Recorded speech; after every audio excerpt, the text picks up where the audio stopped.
Nagsama-sama ngayong gabi ang ilang Kapuso stars, personalities at executives ng GMA para sa Diamond Anniversary ng Kapuso Network.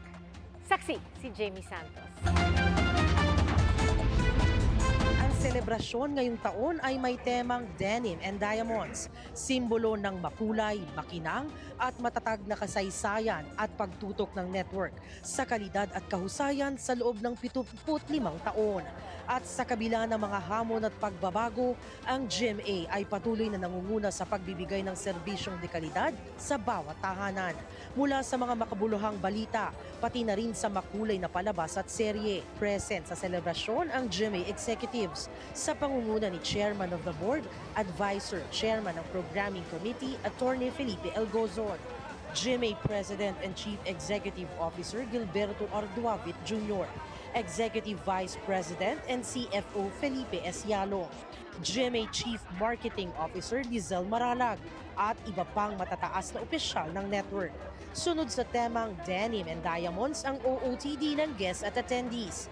Dumating in their stylish and chic denim and diamonds fit sina Dingdong Dantes, Alden Richards at Barbie Forteza, Michael V, at pati mga Kapuso love teams. Hindi rin mawawala sa selebrasyon ang personalities ng GMA Integrated News, Public Affairs at DZBB.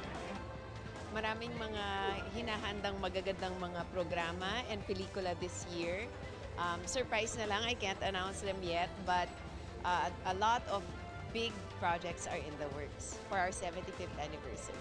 It's an evening to give thanks. Bihira yung ganitong opportunity to be with our fellow Kapuso artists. But more importantly, to be with our advertisers. Kasi syempre, yun talaga yun yung fuel ng trabaho natin, di ba, sa industriyang ito, lalo na sa television. Kung wala sila, wala yung mga programa na ginagawa natin. We're very happy and it has been a while since nagkaroon tayo ng Thanksgiving. Medyo nakakamiss din to have these kinds of events. Ngayon, unti-unti ko na nakikita ulit yung mga kaibigan ko. I'm excited to see the rest sa loob. So ayun, we're gonna have fun tonight! Sa speech ni GMA President and Chief Executive Officer Gilberto Arduavit Jr., nagpasalamat siya sa mga naging trade partners ng network. As we celebrate our diamond anniversary this year, we look back at 75 years of changes made, challenges met.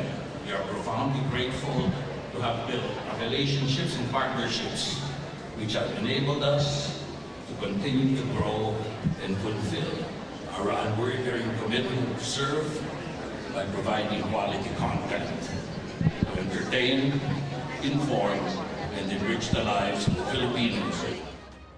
Hindi lang sa mga programa nakilala ang GMA, kundi pati sa pagiging bahagi ng mga komunidad. Isang gabi ng kasiyahan, kasaysayan at pagpapahalaga sa mga taong naging bahagi ng tagumpay ng GMA Network. Para sa GMA Integrated News, ako si Jamie Santos, ang inyong saksi. Mga Kapuso, maging una sa saksi. Mag-subscribe sa GMA Integrated News sa YouTube para sa iba't ibang balita.